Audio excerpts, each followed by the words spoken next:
You ever just find yourself scrolling through a comments section and it hits you? You're not just watching an argument. You're looking at a map of like the entire human condition. It's kind of wild.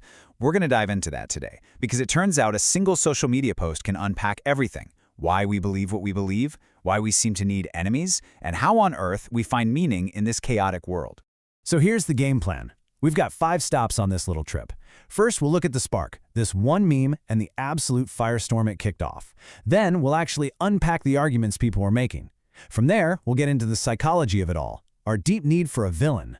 We'll connect that to our even deeper need for a good story, and we'll wrap up with a pretty surprising and powerful way to handle it all.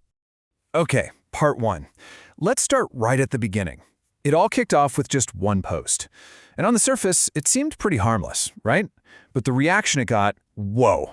It just goes to show that these online flame wars, they are so much more than just noise. They're like a live window into our collective brain.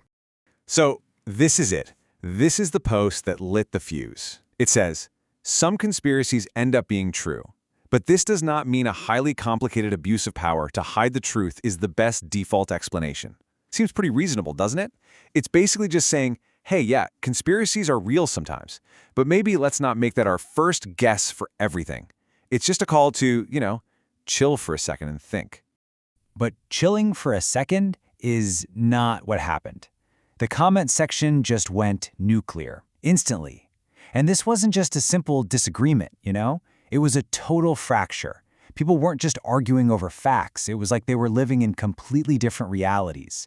It revealed this huge gap in how we even begin to make sense of the world. All right, so now that we've seen the mushroom cloud, let's sift through the rubble a bit. We're going to treat these comments not just as angry shouting, but as actual distinct positions. Let's try to figure out what people were really saying under all that heat. And check this out. A commenter named Martin Walker just drops this absolute gem. Seriously, this might be one of the sharpest points in the whole discussion all in one sentence. He's making a really, really important distinction here. What he's getting at is this idea of selection bias. You know how people who believe in conspiracies will often say, but what about MKUltra? Or what about the Tuskegee study? As proof that conspiracies are real? Well, Martin's point is genius. He says, yeah, but think about who actually uncovered those things. It wasn't Bigfoot trackers or chemtrail believers. It was hardcore investigative journalists and whistleblowers doing painstaking evidence-based work. There's a huge disconnect there. Okay, then you get this other take, which is a bit more philosophical. This is from Hunter Bentz. He makes the point that scientists don't even provide truth, they provide evidence to support a claim, which isn't the same thing. And you know what? Technically, he's not wrong. Science is about building strong cases, not declaring absolute capital T truth. But watch how this gets twisted. See, by poking holes in the idea of scientific truth, you create this kind of false equivalence. The argument subtly becomes, well, if science isn't 100% truth, then maybe my gut feeling is just as good. It's a clever way to put intuition on the same level as a mountain of peer-reviewed evidence. And that's a playing field that, it really shouldn't be level at all. And that brings us to what might be the most powerful argument in the whole thread, from K.L. Green. She says the real problem isn't some hidden cabal of guys in a smoky room. The real forces shaping our world are these massive, sprawling, complicated systems. Think global finance or supply chains. They're systems where nobody's really in charge. Nobody sees the whole picture, and holding anyone accountable is practically impossible. And that idea, that's the key to everything we're about to talk about. Okay, so this is the big turning point. We're shifting gears now from what people are saying to why they're saying it. Why are we so drawn to a certain kind of explanation? Well, it turns out it all comes down to a really deep, really human need for a villain. And here's the thing, not just any villain will do. For our brains to feel satisfied, a villain has to check a few boxes. They've got to be punishable, someone we can actually bring to justice. They have to be external. The problem has to be them, not us. They need to be discrete, like a specific person or a small group, not some big, messy system. And finally, the harm they cause has to be intentional. It was all part of their evil plan, not just some random awful accident. And this right here just lays it all out perfectly. This is the choice our brains are faced with. On one hand, you've got the orchestrated cabal, a secret group pulling the strings. It's simple, you know who to blame, and best of all, there's hope you can expose them and fix everything. But then you've got the other option, systemic opacity. These huge, complex, messy networks. It's almost impossible to understand, and there's no single person you can point to and say, it's your fault. Our brains absolutely hate that second option. We are wired to crave the simpler story. So why is that craving for the simple story so incredibly strong? Let's zoom out for a second. Because this need for a simple villain, it's connected to one of the oldest things we humans have ever done, trying to create a story that makes sense of a world that a lot of the time feels completely random and senseless. And this is fascinating when you see it laid out side by side. Look at the structure here. On one side, you have traditional religion. On the other, a modern conspiracy theory. Both have an invisible, powerful agent, God or the Cabal. Both explain suffering. It's caused by sin, or it's caused by a secret plot. Both give you a clear moral map, good versus evil, patriots versus globalists, and both create a community of us versus them, the believers versus the deceived, the awakened versus the sheep. It's the same fundamental structure. The names change, but the job it does for our brains is exactly the same. Because at the end of the day, both of these frameworks are doing the same job. They're answering that one question that can keep us up at night. Why do bad things happen? And who can I blame? They give us a universe that makes moral sense. It might be a scary universe with demons or a deep state, but at least it's not random. At least it's a world we can understand. And this leads us to this incredibly profound idea from Viktor Frankl. Now, it's so important to remember where this thought comes from. Frankl wasn't thinking this up in a comfy office. He figured this out while he was a prisoner in Auschwitz. He saw, firsthand, that in the worst conditions imaginable, the people who survived were the ones who could make their own meaning. His point is that meaning isn't some treasure you go out and find. It's something you have to actively build, right where you are. So, okay, we have this deep need to make meaning. But the easiest, most tempting way to do that, inventing a simple villain, is also super dangerous. So, what do? What's the alternative? That's what this final section is all about. Finding a better, more empowering way to look at all this complexity. We always seem to come back to this huge, ancient question, don't we? Why are we here? And it can be paralyzing. It sends us looking for some big, cosmic answer, some secret script that explains it all. And that search can really lead us astray. But what if that's the wrong question? What if we ask a better one? Instead of why am I here, what if we ask, okay, I'm here. What can I do now? Just that tiny shift, it changes everything. It moves you from being a passive person looking for answers to an active person creating them. It gives you all the power back. And this is where a really unexpected idea comes into play. Laughter. Seriously, think about it. Laughter is one of our only responses that can look right into the void, into the chaos and the randomness of it all, and not need an answer. It doesn't need to invent a villain to make sense of the darkness. It just is. It connects us to each other before we even have to agree on anything. Which kind of leads to this final thought. This little poem to send us off. You aren't just some lost thing stranded in the universe. You are the universe. You're the cosmos. For just a little while, knowing itself. For a brief moment, standing up. Briefly laughing at the absolute, beautiful, insane audacity of the whole thing. And that laugh, it doesn't explain the universe. It doesn't have to. It just becomes a part of it, which when you think about it was always enough. You know that feeling when you're like lying in bed at night and the house is completely quiet? Oh, yeah. Too quiet. Right. And then suddenly you hear this loud thump from downstairs. Your physical reaction to that is just instantaneous. I mean, your heart rate spikes, your pupils dilate, and adrenaline just floods your entire system. Exactly. And logically, rationally, houses settle, like wood expands and contracts. Thermodynamics are a very real, very boring thing. Very boring. But your brain doesn't immediately jump to, the ambient temperature has caused a minor structural shift in the floorboards. No, not at all. Right. Your brain bypasses all of that logic and just screams, there's a burglar in the kitchen and they have an axe. Which, I mean, it makes perfect evolutionary sense, right? Because a burglar is an actionable threat. Yeah. A burglar is a story with a bad guy. Yeah. But thermal expansion is just blind in different physics. You can't fight physics. That exact leap, that frantic jump from boring, messy reality to a dramatic, intentional villain is the core of what we're looking at today. So welcome to this deep dive. Glad to be here. We have a genuinely fascinating stack of material on the desk for you today. We're looking at a detailed breakdown of a highly polarized social media thread about conspiracy theories. Which is always a wild ride. Oh, totally. Plus some deep psychological research into how the human mind creates meaning out of suffering, a bit of historical philosophy, and get this, surprisingly, a poem about laughter. It's quite the mix. It really is. Our mission for you today is to explore exactly why the human brain is so powerfully drawn to complex conspiracies over messy truths. To ask a really difficult question. Right. How do we find meaning in a chaotic world without needing to invent a monster to fight? Exactly. And we're going to look well past the surface-level arguments you usually see in internet comment sections. The goal here isn't to debunk specific theories, right? No, not at all. Instead, it's to understand the deep structural, psychological architecture that makes these narratives take hold in the human mind in the first place. Okay, let's unpack this. We have to start with the spark that ignited this whole investigation.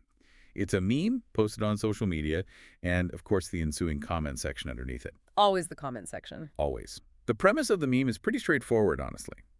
It argues that while some conspiracies end up being true, assuming a highly complicated abuse of power is happening behind the scenes just isn't the best default explanation for world events. Right. So to illustrate this, the meme uses 3 panels to show how different groups think. It suggests, like most people prefer false simplicity, scientists prefer complicated truth, and conspiracy theorists prefer complicated falsity. Which, seems like a very neat, tidy way to categorize how people process information. Yeah, it does. But the analysis of this meme points out a massive blind spot in that logic. There is a 4th panel missing entirely. Yes, the missing 4th panel. This blew my mind a little bit. The argument in our sources is that conspiracy theorists don't actually prefer complicated falsity at all. No, they don't. What they really prefer are simple false answers. Yeah. That have just been dressed up in the aesthetic of complexity. The aesthetic of complexity, that's such a great phrase, because think about what it looks like when someone is deep into one of these theories. Oh, the classic corkboard. Exactly. There are red strings on a corkboard, endless hours of YouTube videos, deciphering hidden codes in, press conferences. Right. It provides this intoxicating dopamine hit of doing a deep investigation, of pattern recognition, but without the grueling, unglamorous hard work of actual due diligence. You see this play out perfectly in the comment section that our material analyzes. You have one commenter, Hunter Banks, who jumps in to argue that science doesn't actually provide truth, it only provides evidence. Which is technically correct. On its face, yeah, that is technically correct. But he uses that fact as a sleight of hand to falsely level the playing field. Right, I see what you mean. He makes peer-reviewed, systemic evidence seem no more reliable than someone just, connecting random dots on a message board. It's a way of saying, well, if the scientific method is an absolute 100% infallible truth, then my unverified internet theory is just as valid. Exactly.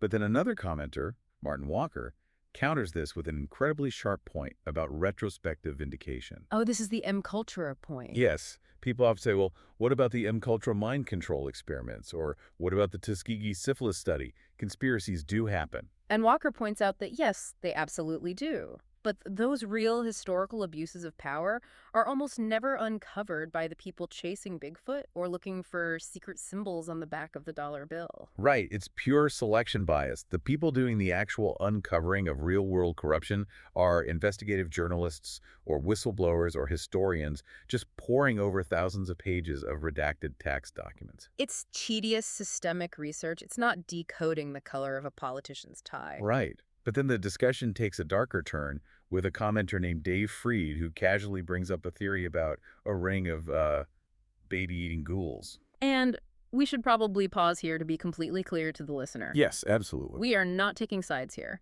The specific political flavor of that claim isn't what we're focused on, and we aren't endorsing any of it.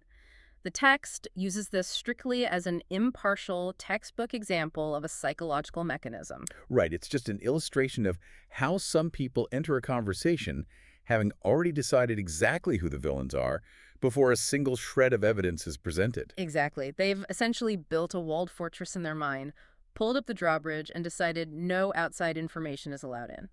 Psychologists sometimes call that epistemic closure. But the comment that really anchors this whole first section comes from someone named K.L. Green. They advocate for a concept called practical skepticism. Which is such a useful framework. It really is. Green points out a brutal reality. We simply do not have infinite time in our lives. Yeah. The choice we face isn't between swallowing the government's official story whole or accepting some wild, unfounded online narrative. The real choice is how we allocate our limited attention between reasoned analysis and unsupported speculation. It's fundamentally a problem of resource allocation. Exactly. Made me think of, like, an ER doctor doing triage. Oh, that's a good analogy. Right.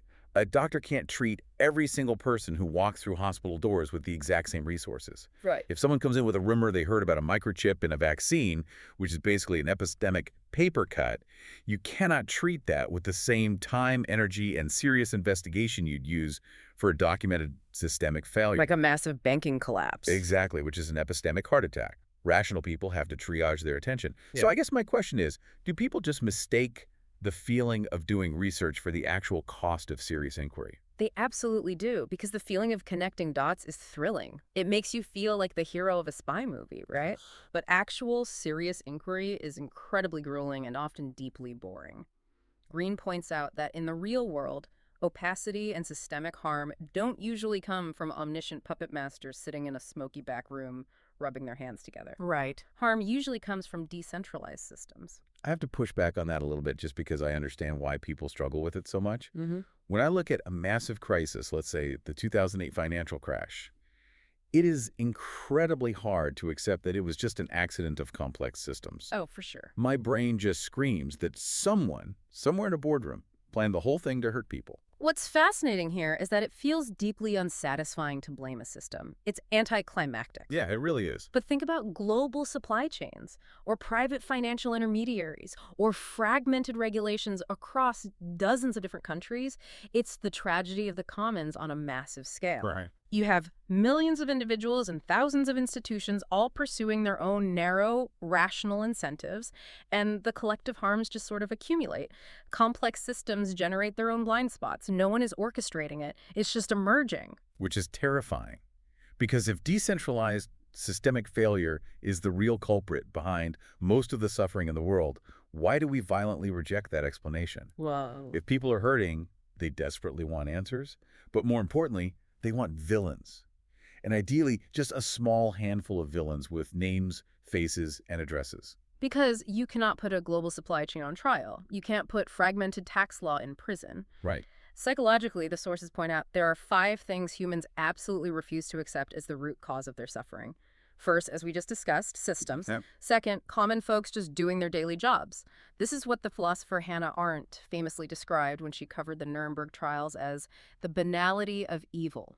The idea that horrific things are often perpetrated by boring bureaucrats just following orders rather than cackling monsters. Exactly. Then third is randomness or chance, entropy, bad luck. Think about a pandemic emerging out of nowhere, or, a tragic terminal illness striking a child. Pure chance is existentially unbearable to us. It makes the universe feel cold and chaotic. And fourth is time and accumulated decisions. Climate change is a great example of that one. Right. It's driven by 10,000 defensible minor choices made over decades by people who are mostly dead now. How do you punch time in the face? You can't. Yeah, really can't. And fifth, perhaps the hardest one of all for any human being to accept themselves. Oh, wow. It is the consumer who demands cheap next-day delivery while simultaneously raging against the megacorporation for its exploitative labor practices. The villain must always be other. Right. To be acceptable to the human mind, a villain has to meet a very specific checklist.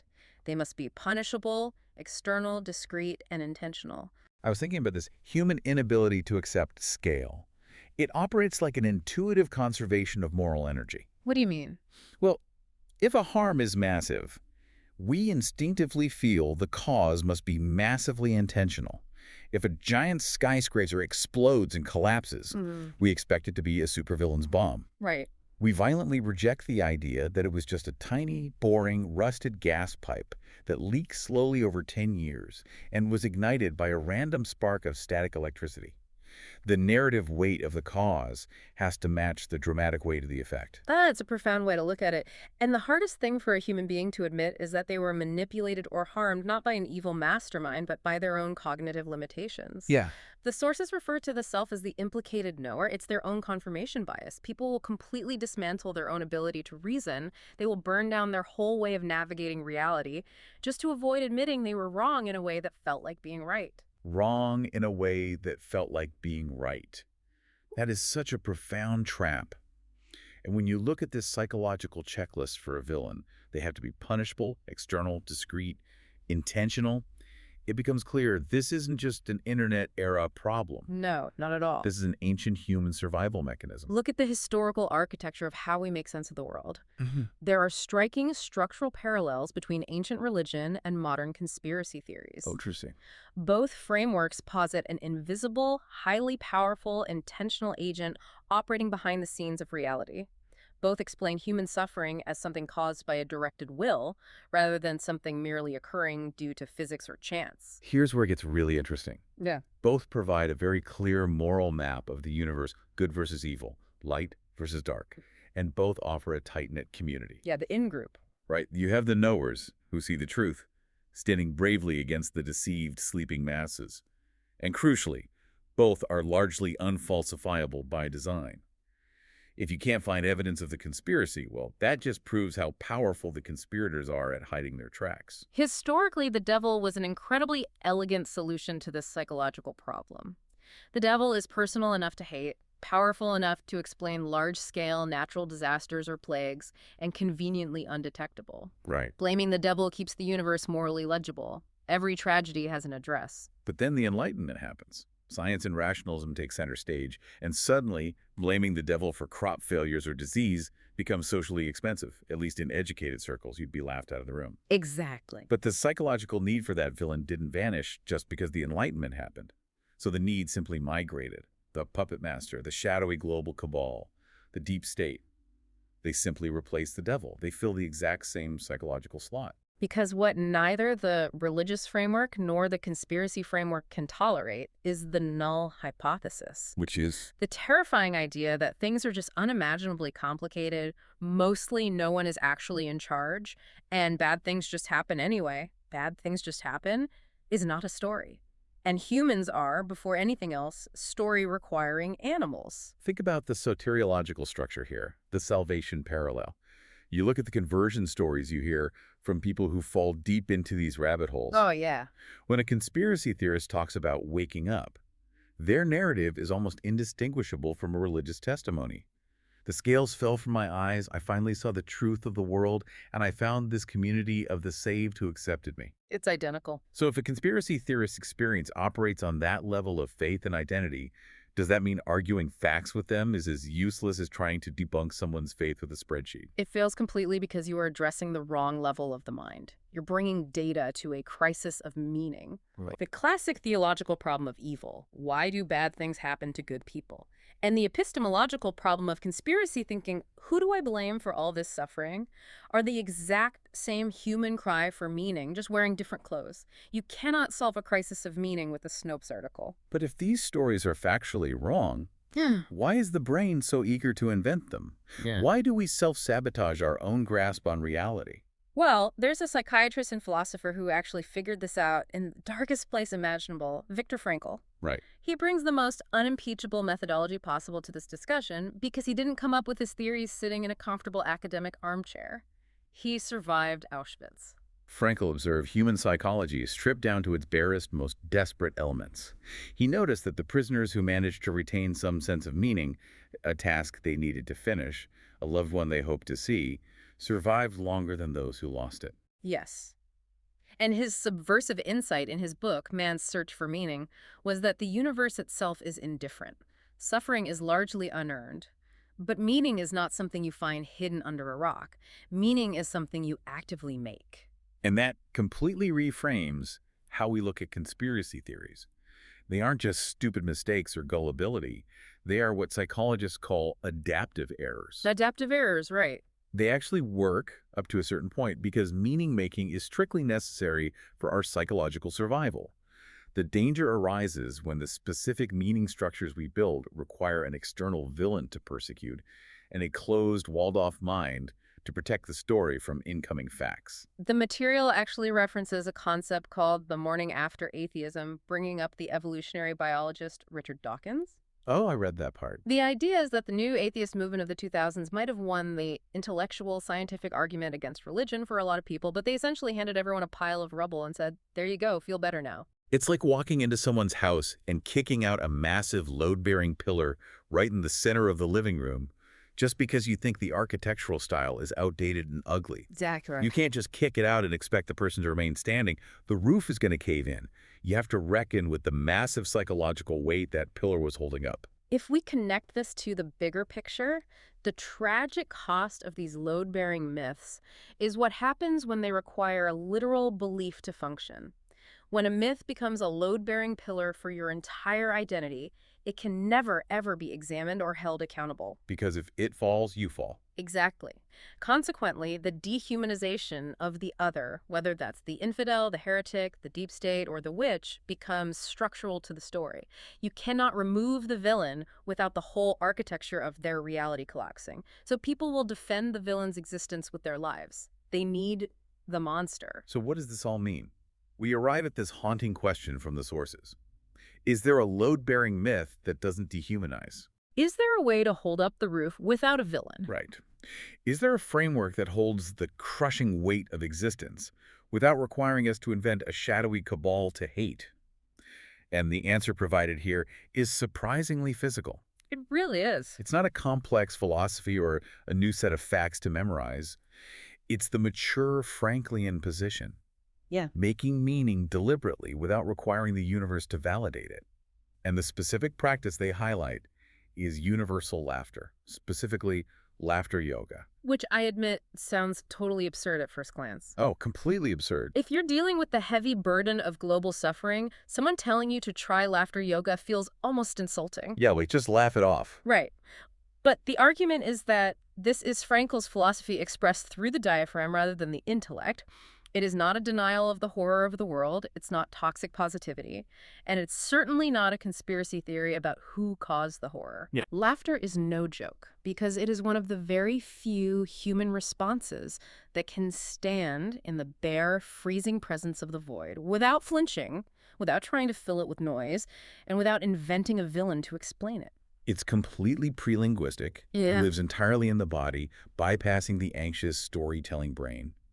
And crucially, it builds a we without needing a them. Yes. Think about it. You don't need a shared belief system or a shared enemy to laugh together. We spent the first half of this deep dive talking about how paranoia and conspiracies spread like a virus. But laughter is contagious in a literal epidemiological sense, too. It really is. Except it crosses boundaries to heal. It builds profound human connection without requiring anyone to be the scapegoat. This raises an important question, though. It pivots the human mind from the painful, unanswerable question of why are we here and who is doing this to us, to the pragmatic question. What can I do right now physically in my body to live in this universe exactly as it is? As it is. And there is a profound cosmological shift happening here. You aren't just an isolated subject stranded in a hostile world of objects. You are part of the universe. Right. So the laughter isn't some external coping mechanism you are importing into a cold, dead cosmos. It's native to it. The universe is doing something through you. You are the universe, briefly waking up, knowing itself, and choosing to laugh at the absurdity of it all. When you step back and look at the whole picture, it's a remarkable trajectory. I mean, we started in the messy, polarized microcosm of a social media comment section, diagnosing that deep urge for simple false answers dressed up as complex truths.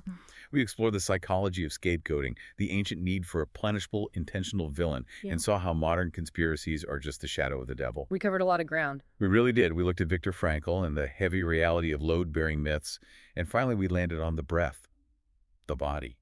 Finding meaning through universal laughter that stands before the unknown without flinching. And the material concludes with a reference to a poem called As It Is. It's a reminder that the universe rarely, if ever, explains itself to us. But being here at all, breathing and existing and perceiving, is the strangest gift that no one gave you. Yeah. Laughter doesn't explain the universe. It doesn't solve the math.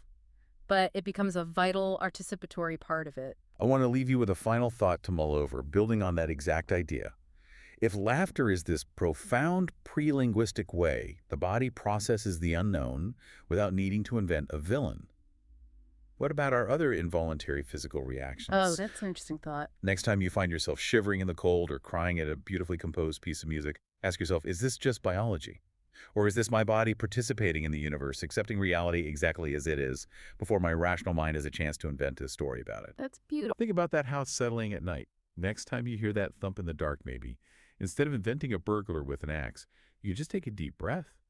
Realize you are a tiny, breathing part of this expanding, shifting, noisy universe, or just laugh. Thank you for joining us on this deep dive.